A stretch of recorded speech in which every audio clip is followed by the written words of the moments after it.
Hello, Washi! Laundry day na naman! Yay! Anong meron? Mancha ng chocolate, Oh. putik, may libag pa! Kaya natin yan!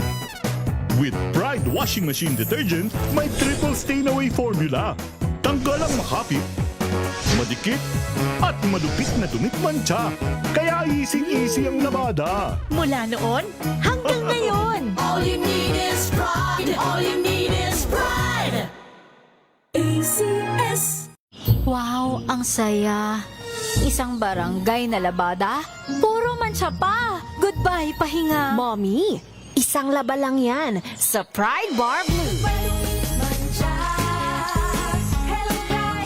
May powerful stain-away enzymes na malupit sa dunit mancha. At di masakit sa kamay. Isang laban lang yan. Hello, pahinga. Hello, Pride Bar Blue. ACS. Sa lahat ng bagay, simula pa lang, siguraduhing max protection na. Kasi pag kulang ang proteksyon, baka madaling masira. Sa ngipin, dapat may max protection din. Max sa alaga ng Unique Toothpaste. With Max Protect Formula, help stop cavities before they start, while keeping breath fresh. Try Unique Maximum Fluoride Protection para max alaga, max protektado. ACS. Sa puso ng kalikasan, natatangi ang prutas ng mangosteen. Ito ay nagtataglay ng antioxidant compounds na alpha, beta at gamma mangosteen. Ang MX3 capsule ay isang food supplement na gawa sa natural na mangosteen. Ito ay tested and proven to help avoid knee joint pain discomfort para iwas-iwas sa sakit with long-term supplementation 2 capsules daily. MX3 capsule, tunay, natural at original. Mahalagang paalala, ang MX3 capsule ay hindi gamot at hindi dapat gamiting panggamot sa anumang uri ng sakit.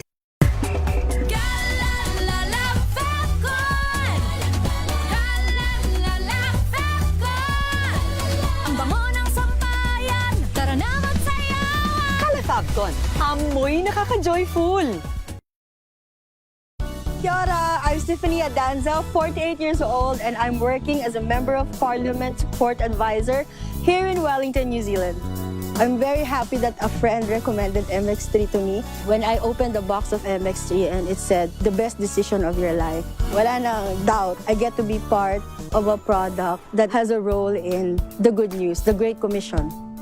MX3, dito ako bilib. Mahalagang paalala, ang MX3 capsule ay hindi gamot at hindi dapat gamiting panggamot sa anumang uri ng sakit.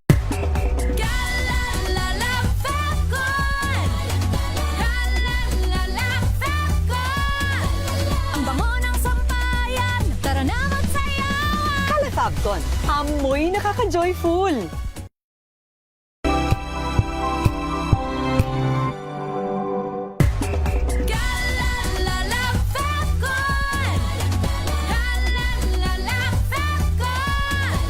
Ang bango ng sampayan, tara na magsayawan. Calafabcon, amoy nakaka-joyful!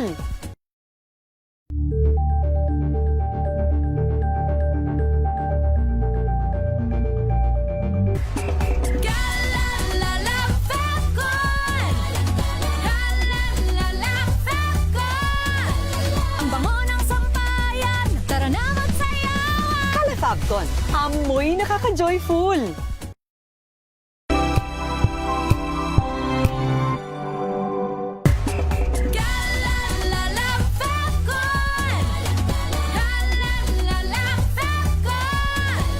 Ang bango ng sampayan, tara na magsayawan. Calafabcon, amoy nakaka-joyful!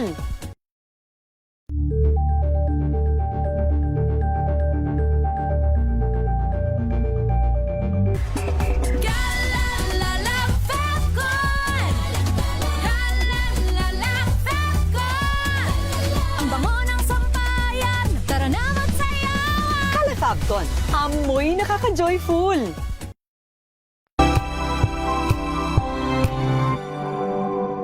We've got you covered. From the hottest hits, exclusive interviews, kilig to the bones fan meet experience, and hataw performances of your favorite stars. Saturdays, 12 noon, dito lang sa DZRH TV.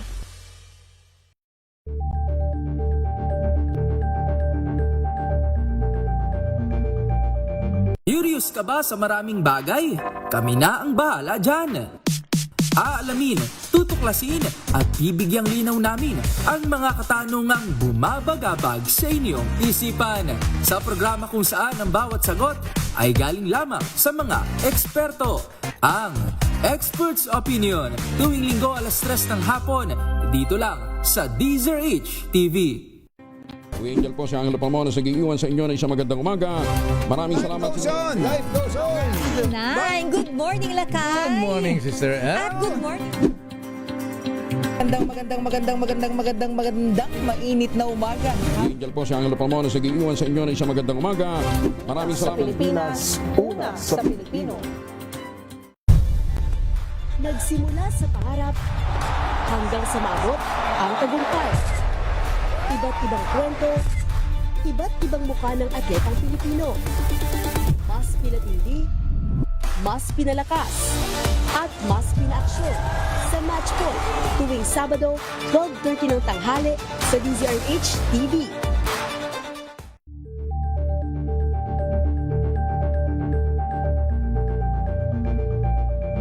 Ngayong ika-87 taon ang kauna-unahang himpilan ng radyo sa Pilipinas ang DZRH, patuloy pa rin magbabalita, magseserbisyo at magbibigay pag-asa sa iba't ibang sulok ng bansa. 1994 nga nang inilunsad ang One Nation, One Station sa inisyatibo ni MBC Media Group Chairman Mr. Fred J. Elizalde. Naabot ang nasa 97% ng populasyon sa Pilipinas gamit ang nationwide satellite broadcast.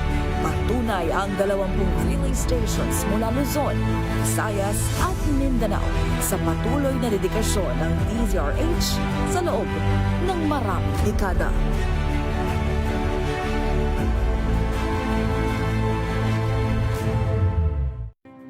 Better News. Una sa Pilipinas, una sa Pilipinas. NBS, Trending and Viral Show. Nakahandang Sa ating balitan mga kaibigan sa Rapido Hataw. Public Service Hour. Siyempre pa, una sa Pilipinas. Una Yan sa ang kabuhanan din palatuntunan. Sa pagtulong, sa paglilingkod, sa pag-alalay, kasama si May Pinauhan sa DZRH Public Service Hour.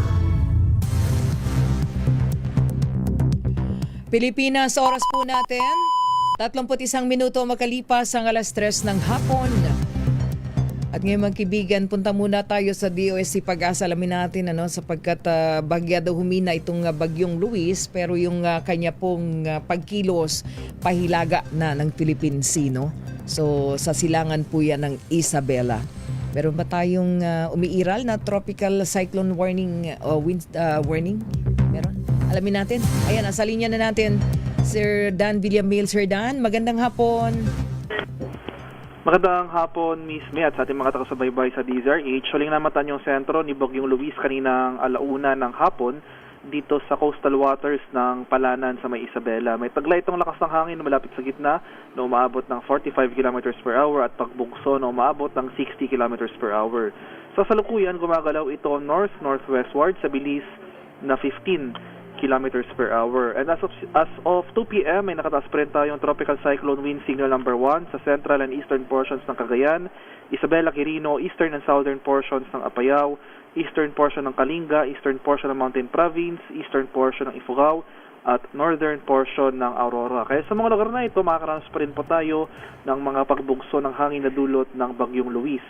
So yung mas kailangan po nating paghanda, yung heavy rainfall o yung mga malalakas sa pag-ulan na dulot ng bagyo na patuloy na nagdudulot ng mga malalakas sa pag-ulan sa malaking bahagi ng northern and central Luzon. Maghanda po tayo, maging alerto sa mga banta ng pagbaha at pagguho ng lupa dahil inaasahan natin na sa mga susunod na araw ay malalakas pa rin yung mga pag-ulan na ating mararanasan. At inaasahan din natin yung muling pag-iral ng ating habagat na kung saan posible itong magdulot ng mga pag-ulan dito sa kanlurang bahagi naman ng Southern Luzon sa may Palawan at Western Visayas area. Sa nalalabing bahagi ng ating bansa, rest of Visayas at buong Mindanao, magpapatuloy itong generally fair weather na may tsansa pa rin ng mga biglaan at panandaliang pag-ulan na dulot ng localized thunderstorms. Okay? Sir Dan, yung landfall niya mamayang gabi, tama ba? Yung possible landfall? Oh yes po, possible po within tonight yung ating landfall, no. Pero ayun nga po, pinapalala ko po, since tropical depression po ito, yung mas kailangan po nating hazard sa paghandaan ay yung mga ulan na dala nito. Kasi po, usually po yung mga malalakas na ulan ay hindi siya, in cases like this, hindi siya nasa sentro ng bagyo, kumbaga malayo sa bagyo yung mga malalakas na ulan. So, sa kasalukuyan yung mga pag-ulan po na ito ay nakaka-apekto sa Hilaga at Gitnang Luzon. Pero yung landfall niya possible, di po pa parang northern Luzon area? Yes po, tama po. Oo. So, meaning, tapos pinapalakas niya po yung habagat, di ba? So, yung mga pagulan na nararanasan po natin ngayon, pinalakas na habagat nitong bagyong si Luis. Actually po, itong mga pagulan sa malaking bahagi ng Luzon, which includes Metro Manila, ay direktang epekto po ng bagyo. Okay. Opo, hindi po. Sa ngayon, yung magpapalakas po ng habagat ay yung typhoon, itong mga international na dolphin, na nasa labas ng ating par sa mga sunod na araw. So yung mga nararanasan po nating pag-ulan sa most of Luzon ay direktang dulot po ng bagyong Luis. Pero yung nasa labas, no, nasa labas ng PAR na dolphin, may effect na ba yan sa atin? Wala rin po, no? Pero towards the middle hanggang sa end of the week, yun po yung hahatak ng ating habagat. Yun ang hahatak. So yun ang dapat iingat. Yung mga lugar na maapektuhan yan, Sir Dan? Opo, itong habagat po, usually itong kanlurang bahagi talaga ng ating bansa yung maapektuhan na. So, Ilocos Region area, Zambales, Bataan, Metro Manila, Cavite, Batangas, at malaking bahagi po ng Mimaropa at Western Visayas. So, towards the end of the week, asahan po natin na magpapatuloy yung cloudy conditions sa mga lugar na ito at yung mga kalat-kalat pong pagulan. Ayun, yun ang dapat nating na-emphasize din, Sir Dan, dahil alam nyo na, di ba, minsan may mga nagugulat tayo yung mga pagguho ng lupa, yung mga landslides lalo na dun sa pagkamalakas yung ulan, di po ba? Yung mga nagiging epekto niyan, lalong-lalo na dun sa mga bahay, nasa bahagi pa rin ng bulubunduking bahagi ng mga apektadong lugar. Yes po, especially po pag sa mga nakarang araw ay tuloy-tuloy yung mga pagulan na ating recorded. So, yan nga po, yung saturated na po yung lupa at hindi na makahold ng tubig. Oo. Sir Dan, maraming salamat po. Thank you. Thank you po and good afternoon. Magandang hapon, Sir Daniel Villamil. Sir Dan, thank you so much mula po sa DOST Pag-asa. Ayan mga kaibigan, ingat po tayo ha. So nakataas pa rin po ang tropical cyclone wind signal, no? Number 1, no? Central and eastern portion ng Cagayan, maging dyan po sa Isabela, Quirino, and then Silangan at Timog o southern portions ng Apayao. Ayan, eastern portion ng Kalinga, eastern portion din ng Mountain Province, ganun din po, eastern portion ng Ifugao at northern portion ng Aurora. So, mag-iingat po tayo dahil hindi pa po nagla-landfall, no? May landfall po itong bagyong Luis at inaasahan po na yung landfall niya ay mamayang gabi o bukas po, no? Dun sa kanina ay pagtaya po ng Pag-asa bago yung landfall niya baka lumapit sa bahagi ng northern Luzon, ano? So, ingat po tayo. Mga kaibigan, oras natin, 36 na minuto makalipas ang 3:00 ng hapon. Punta muna tayo sa Malacanang, hingi tayo ng update, sapagkat ang palasyo daw po tiniyak na ipaglalaban ng gobyerno yung pong taas sahod sa Metro Manila. Oo nga, daming nalungkot yan. Pati mga manggagawa talaga, sugod sila dun sa sa Dole kanina. Alamin natin, RH14 Let Narciso sa detalye niyan, Let. May naghahanda na ang pamahalaan ng mga kinakailangang dokumento para tutulan ang temporary restraining order na inilabas laban sa 85 peso wage order sa National Capital Region. Ayon kay Palace Press Officer Pierre Castro, bagamat iginagalang ng administrasyon ang mga korte, may karapatan din itong isulong ang mga hakbang na makabubuti para sa mga manggagawa. Iginiti ng palasyo na ang nararapat na remedyo sa mga tutol sa taas sahod ay ang paghahain ng apela sa Regional Tripartite Wages and Productivity Board at hindi sa korte. Sabi ni Castro, handang ipagtanggol ng Office of the Solicitor General ang wage order na una nang inanunsyo ng DOLE. Hindi naman masabi ng Malacanang kung kailan maipatutupad ang 85 peso wage hike matapos ang bisa ng 20 araw na PRO. Ayon kay Castro, hindi niya maaaring pangunahan ang magiging desisyon ng korte at ang mga susunod na hakbang ng Office of the Solicitor General. Ito si Letter C para sa Let. DZRH. Yes. Alam mo naman yung impact niyan sa ating mga manggagawa, talagang nagalit ano. Ang sinugod action nila yung Department of Labor and Employment, pero in fact korte naman talaga yung naglabas ng desisyon. So ngayon ang pag-apela ay nasa tanggapan ng Solicitor General. Oo, May, syempre, para sa mga manggagawa, matagal na rin kasing panawagan Yes. sa atsako dahil nga sa mahal na presyo ng mga bilihin. Ngayong meron na, andyan na dapat, bigla namang na-PRO. Kaya, ayan. Sabi naman ng Malacanang ay ilalaban niya ng pamahalaan. Yes. Maraming salamat, Let. Balik sa'yo, May. Maraming salamat, RH14 Let Narciso.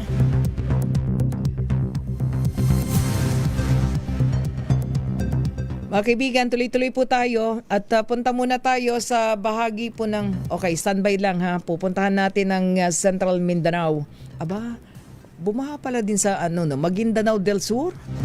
Oo, grabe daw po yung pagbaha doon, alamin natin mamaya. At nakamonitor ating kasamang si RH19, si Kuyang Jun Di Makutak. Punta muna tayo sa Maynila.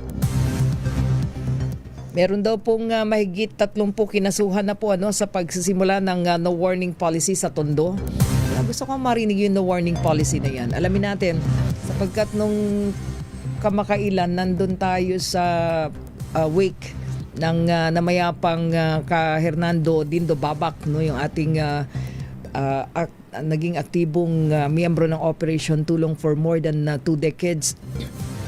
Naihatid na po sa kanyang huling hantungan kahapon. But anyway, alamin natin sapagkat doon narinig ko may mga pag I think anong oras ba 'yon? Alas 8 ba 'yon ng gabi, yung mga bata binibigyan na ng warning na hindi na sila pwede sa kalsada. Ito ba 'yon? Alamin nga natin. Alamin natin mula kay RH9 Tina Nolasco. Tina?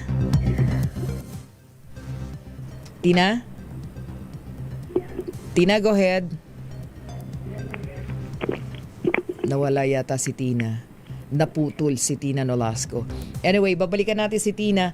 Balikan ko lang yung mga ganung I think yung mga ordinansa sa lungsod ng Maynila, lalo na diyan sa bahagi ng Tondo. Malaman natin. Andiyan na? Okay. RH19 na Nolasco, Tina. Miss May, aabot nga sa mahigit 30 individual ang nasampulan ng makaukulang kaso sa opisyal na pagsisimula ng no warning policy sa Tondo, Maynila ngayong araw. Sa panayam ng DZRH kay MPD Station 1 Commander Police Lieutenant Colonel Ronald De Leon, resultaan niya ito ng pinagsamang operasyon ng Manila Traffic and Parking Bureau, Highway Patrol Group, Land Transportation Office, Metropolitan Manila Development Authority o MMDA, Department of Public Services, Department of Engineering and Public Works, Task Force Sagip at Rabago Police Station. Marami sa mga traffic violators ang agad na natikitan habang ilang sasakyan naman ang direktang nato. Sa kabuuan, 32 individual ang naharap sa kaso dahil sa obstruction at pagmamaneho ng walang lisensya. Nahuli rin at pinananagot ang mga iligal na nagtatapon ng mga basura at naninigarilyo sa mga pampublikong lugar. Babala ni De Leon, magpapatuloy ang ganitong istriktong pagpapatupad ng batas sa mga susunod pang araw para matiyak na hindi babalik ang mga residente at iba pang mga mamamayang nahuli na. Pakinggan natin si Police Lieutenant Colonel De Leon. Matagal na tayong nagbigay ng mga warning and information drive. Mayroong mga batas at ordinansa na kailangan natin ipatupad para sa kaayusan ng Tondo. Ibalik natin ang disiplina sa Tondo kasi nga ang pangarap niyo ni Manila will be next Singapore. Number one elements nito is disiplina. So we will going to do our job. We will contribute to the City of Manila's dream of making Manila great again. Si Police Lieutenant Colonel De Leon. Ito, si RH9. Miss May? Oo, Tina. Pag-usapan nga natin dito sa Public Service Hour, Sabi ko, dyan sa Maynila, mahigpit nang ipinatutupad yung mga ordinansa, di ba? Mga ordinansa na talaga namang dapat ipinatutupad Hindi yung gawa lang ng gawa ng mga ordinansa, yung local government units, di ba? Hindi naman na ipatutupad. So ito, sa bahagi pa lang ito ng Tondo kasi nung minsan, sabi ko nandito kami sa may bahagi ng, anong tawag nito?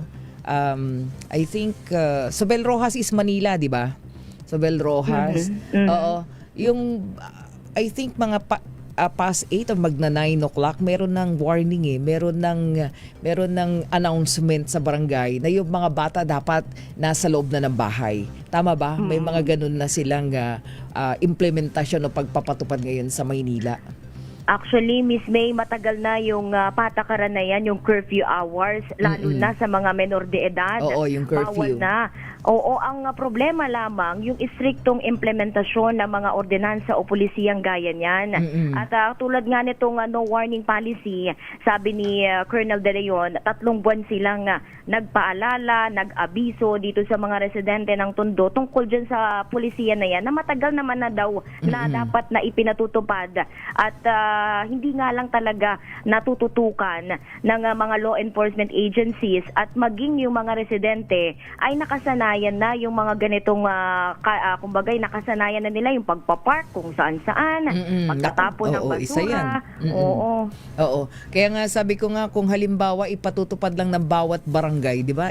Tina, napakahalaga ng papel dito, dapat barangay, 'di ba? Alam naman natin na kung ang barangay ay maayos at matino yung mga na mamalakad kaysa yung sila pa yung mga numero 1 nag-violate o hindi sumusunod doon sa mga ordinansa na ginagawa para, di ba, kaya nga merong mga ordinansa hindi na ipatutupad. So ibig sabihin, hindi lang yan sa Tondo in particular, hindi ba pwedeng, di ba, ang Manila Police District sa buong Maynila?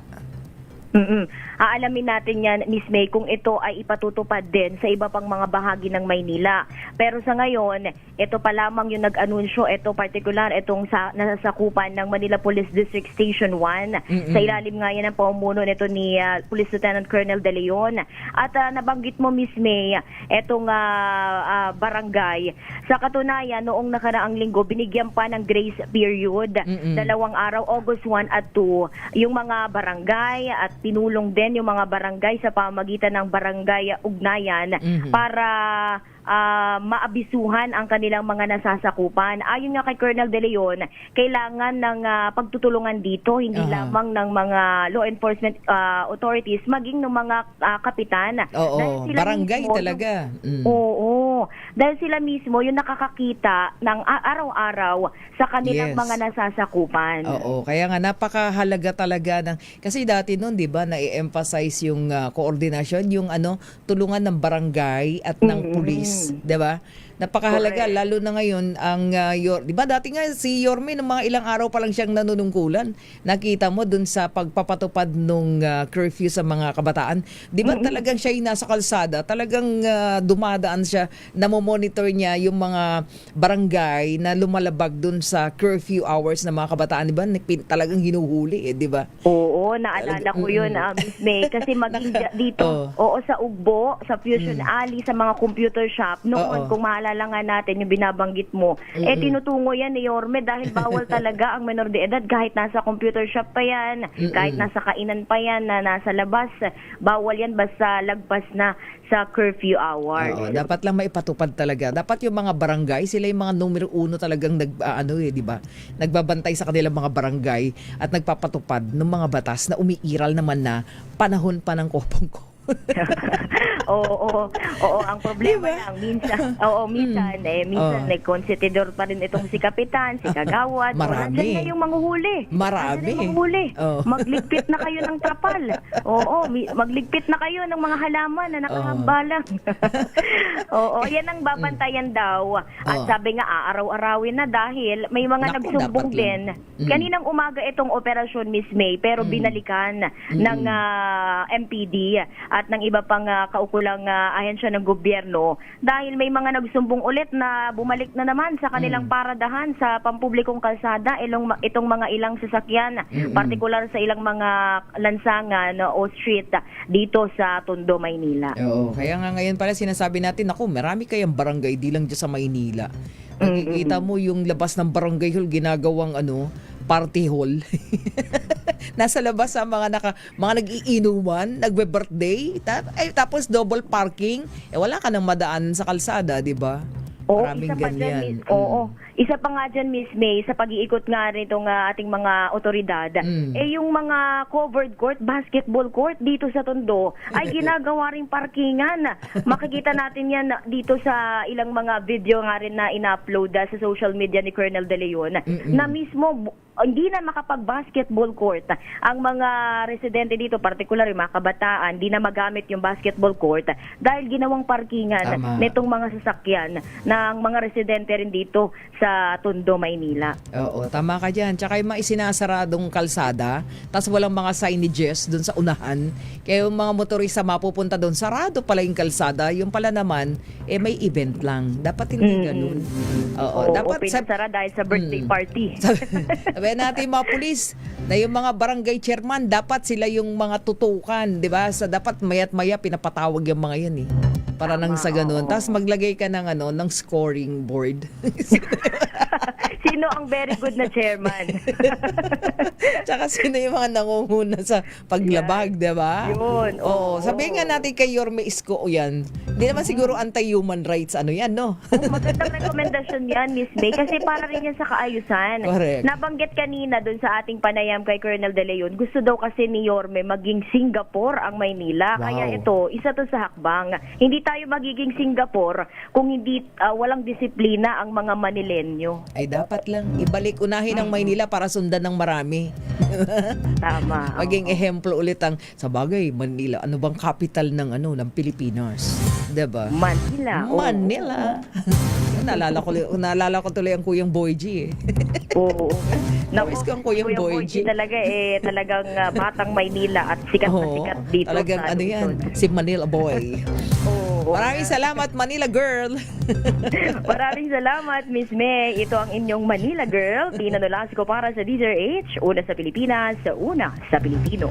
Maraming salamat, RH9, Manila Girl, Tina Nolasco. Sarap pag-usapan talaga ng mga yan kasi talaga namang traffic na eh. Tapos binabaha na, makita mo yung parking areas, double parking talaga. Ay, hindi pala parking areas yung mga, yung mga secondary roads. Yan, ginagawa nyo kasing paradahan eh. Kayong bibili ng sasakyan pag wala kayong paradahan, wala kayong parking area. Dami na magagalit sa atin ito. Oras po natin, meron na lamang tayong 10 minuto, alas 4 na ng hapon.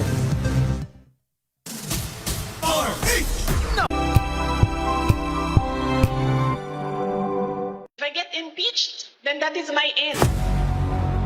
Tumutok sa pinaka-importanteng paglilitis ng impeachment court ngayong taon. The Impeachment Trial of Vice President Sara Duterte at DZRH Special Coverage.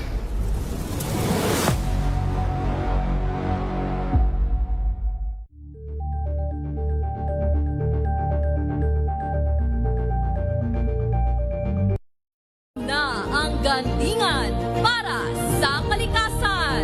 Ang itinanghal bilang Best AM Radio Program Host ay si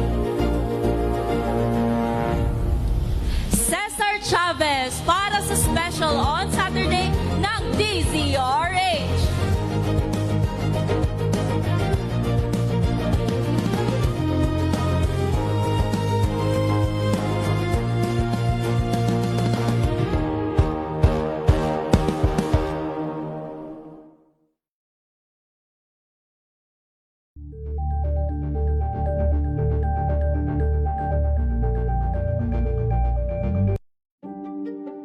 Buklatin ang mga pahina.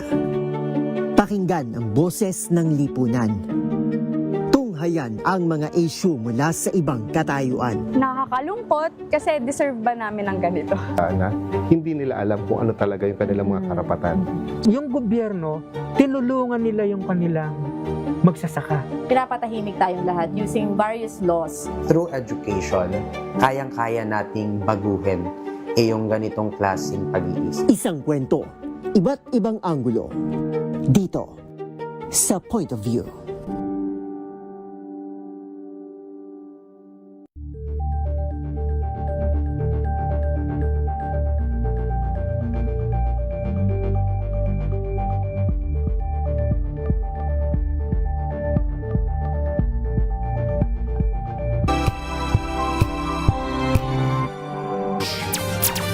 sa pagtulong, sa paglilingkod, sa pag-alalay. Kasama si May Pinauhan sa DZRH Public Service Hour.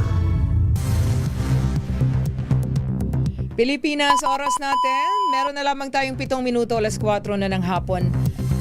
Iwan muna natin ang Metro Manila. Punta tayo sa Mindanao sapagkat yun daw pong Maguindanao del Sur, mas lumubha daw yung baha. Kahit na meron na pong mga isinasagawang dredging operations. Naku, bakit kaya? Ang nagkaroon daw po ng insidente doon, nag-backflow yung tubig ba? No? Doon po sa mga kabayanan. Alamin natin ang detalye niyan, ibabalita ni RH19 Jun Dimacuta. Kuyang Jun? At may magandang hapon sa iyo at dito nga tayo ngayon sa bahagi ng itong Maguindanao del Sur province at nakikita ho natin itong mas lalong lumubha ang bahang naranasan ngayon sa ilang bayan sa probinsya ng Maguindanao del Sur matapos na nag-backflow ang excess water na maluwang nang dumadaan sa Alip River at ganoon din sa Buluan River na dredge na patungong downstream at nadisinsanay palabas na ito ng Bukana sa Cotabato City. Subalit dahil sa silted ang Bukana na kabahagi ng Rio Grande de Mindanao, bumabalik ang tubig ating May. Dahilan na mas lalong tumaas ang level ng tubig baha, partikular sa mas malubhang kinatamaan ngayon ang bayan ng Buluan sa Maguindanao del Sur kung saan nirescue na ang mga matatanda at mga bata sa mga bahay-bahay. Ang alkalde ng bayan na si Dato Jong Mangudadato ay hindi pa natin makontak na ayon sa MDRRMO Buluan ay patuloy na nagmomonitor, umiikot sa mga loobang purok at mga barangays na lubog sa baha. Ayon sa ating source mula sa Purok Quiapo, Buluan na nakatanggap na rin sila ng tulong mula sa LGU, Buluan na monthly na binibigyan sila ng Office of the Municipal Mayor ng bigas. At dumating na rin ang 1,000 boxes ng MSWD mula sa Provincial Office ng Maguindanao del Sur at mga gamit pang igib naman mula sa Red Cross. Magugunita noong nakipagpulong si Yusek Kalima ng DPWH National sa Maguindanao del Sur sa local officials ng Maguindanao del Sur ay na-highlight ang observation ni Buluan Mayor Dato Jong Mangudadato na may tendency na lalala ang baha kung patuloy na soft approach lamang ang ginagawa dahil sa patuloy na banta ng volume ng tubig mula Moro Gulf, Iliana Bay at Sarangani, ganoon din ng Davao Gulf. At ito, nangyari na nga ang kinababahala ng alkalde ng Buluan ating May na ayon sa kanyang statement noon sa meeting ay kailangan na ito ng hard approach or else masasayang lamang ang pondo at ang mga pinaghirapang dredging operation. Kuyang Jun? Yan ang ating May. Ilang araw na bang nag-uulan dyan sa bahaging yan ng Mindanao para maranasan nila yung mataas na baha? Siguro Ate May, nasa mga walang hinto yung ulan dito eh. Kahit sabihin natin mga 2 linggo ay halos hindi nakikita yung araw dito. Kung sisilip man na maiksi lang and then mamaya ay kakapal na naman yung kaulapan at maya-maya may mga pag-uulan. Until now ay medyo may araw but still makulimlim at andyan yung mga pagbabadya ng pag-uulan na ating May. Oo, kasi nakita natin tama ba to nakasakay yung mga inilikas, isinakay na sa mga rubber boat ito, no? Rubber boat ating May, kinukuha na sila ng mga dump truck. Kasi hindi na kayang pasukin ng mga maliliit na sasakyan yung mga loob-looban. Sasakay ng dump truck and then nililipas sa rubber boat papunta ng evacuation centers. Oo, ang dami. So ilang mga barangay nga yung affected na diyan sa biro mo, ilang ano to? Ang dami ha? Isahang evacuation. Saan to? Saang barangay ito sa Maguindanao? Ito ay nasa bayan ng Buluan. Maguindanao del Sur ating May at marahil ay nasa mga 7 barangays ang affected. Ang dami. Kabilang ng poblasyon mismo, yung poblasyon mismo ng Buluan na ating May na dati ay hanggang talampakan na yung baha.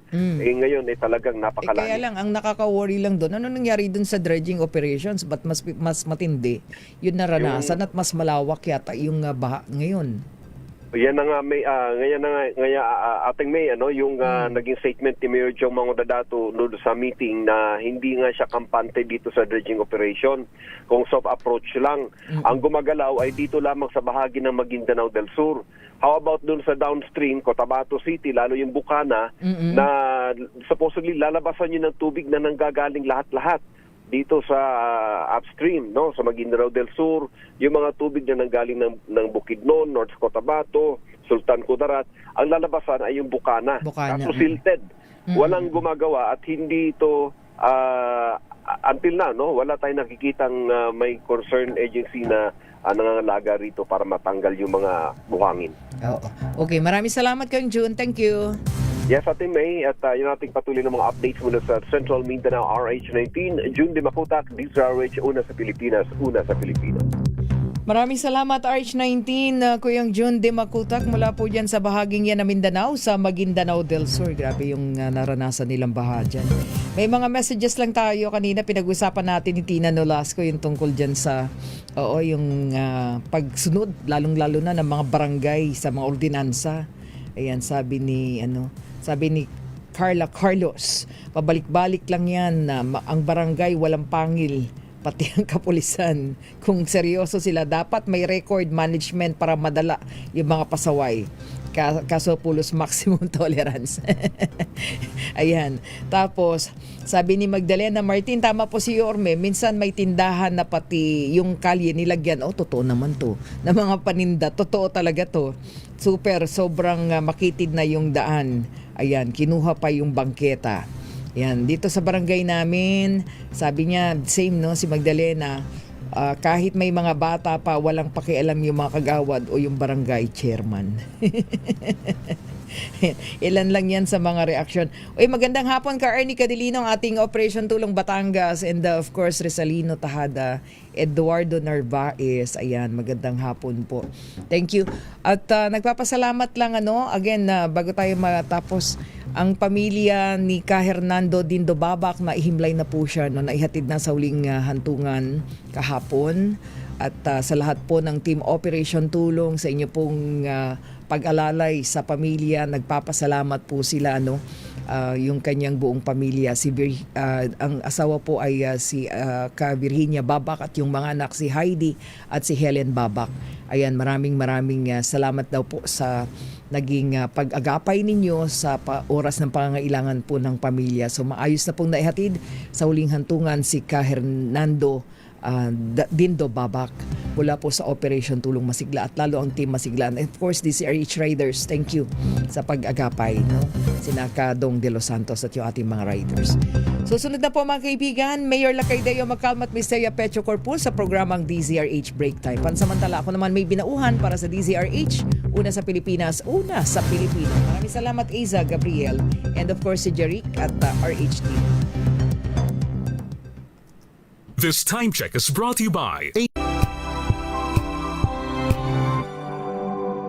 Hello, Washi! Laundry day na naman! Yay! Anong meron? Mancha ng chocolate, putik, may libag pa! Kaya natin yan!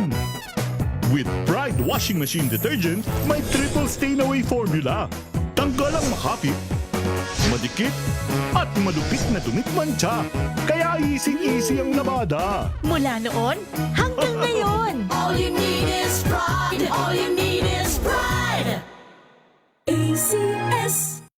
Maulan man, no worries na amoy kulog ang damit. Charm Fab Con, bangong kumaka-bloom, tanggal amoy kulog sa bango ng Charm. Kaya gamit ko Charm Fab Con with Bloom Fresh Technology. Kills 99.9% of kulog-causing bacteria. May aroma burst pa of thousands of flowers and berries. Ang sampay sa loob, no amoy kulob. Bangong kumaka-bloom sa Charm. Charm Fab Con. ACS. Wow, ang saya. Isang barangay na labada, puro mancha pa. Goodbye, pahinga. Mommy, isang laba lang yan sa Pride Bar Blue. May powerful stain-away enzymes na malupit sa dunit mancha.